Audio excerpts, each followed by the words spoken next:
Senator Hawley. Thank you, Mr. Chairman.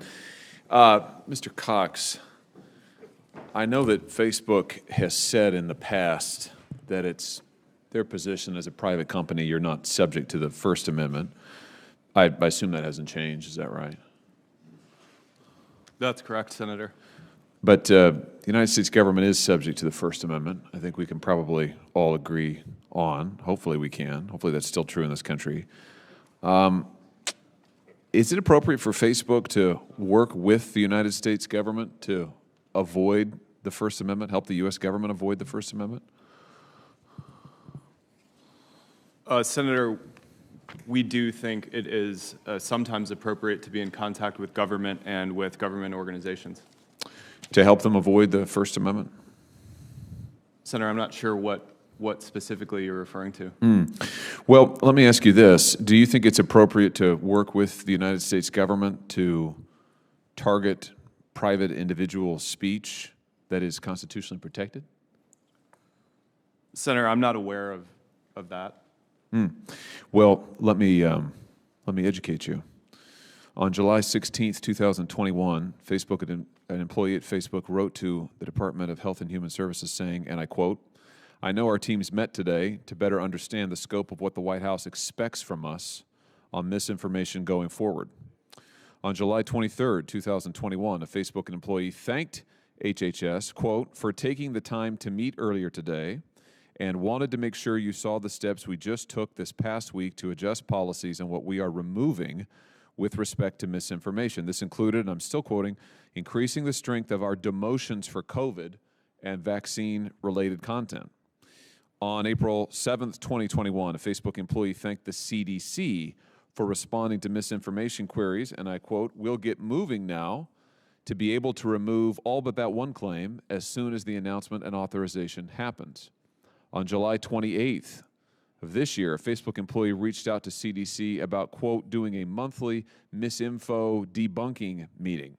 The CD responded, "Yes, we would love to do that." I'm sure they would. On July 20th, 2021, Clerk Humphrey at the White House, who's digital director of the COVID-19 response team, emailed Dave Sumner at your company, among others, asking any way we can get this pulled down and cited a specific Instagram account. Within 46 seconds, your company responded and said, "Yep, on it." That sounds like what in the law we call a pattern and practice of meeting, coordinating, and colluding with the United States government to target particular speech that no one in any of these emails alleges is incitement, which would not be constitutionally protected. No one in any of these emails alleges it directly encourages violence, which would not be constitutionally protected. So it appears to all be constitutionally protected speech on, I might add, very politically sensitive topics that Facebook is directly working with the U.S. government to target and remove. Is that your company policy to do this kind of thing? Senator, we were quite public about our cooperation with health organizations during the unprecedented time of COVID. We knew that people expected and wanted accurate information on our platform. We had conversations with the CDC, with the World Health Organization, and with other public health organizations, not just in the U.S., but abroad, in order to understand how to help make sure that folks weren't getting information that could cause imminent harm.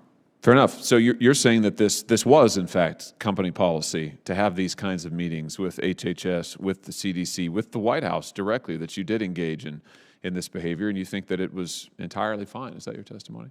Senator, I do believe it's appropriate for companies like ours to be in consultation with public health organizations and with government. And you can confirm that things like taking down a private Instagram account and adjusting your policies at the behest of the White House, and putting into place misinformation policies at the behest of CDC, that those things you think are appropriate. This was company policy to do so. Is that fair to say?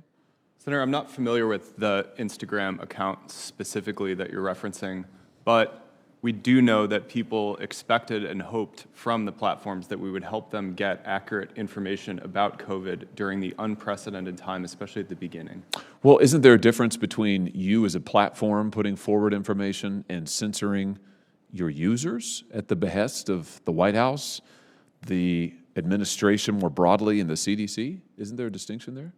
We specifically wanted to work with public health experts to understand the relationship between information and behavior. And so we did consult with the CDC, the World Health Organization, and others to understand how the platform policies we built were affecting public health. Well, you didn't just consult with them to understand how they affected public health. You actually censored on their behalf. I mean, you took these emails, I'm just quoting from a sample of them, which, by the way, have been disclosed in litigation. These emails show that you took censorship steps. You took down accounts. You planned misinformation policies.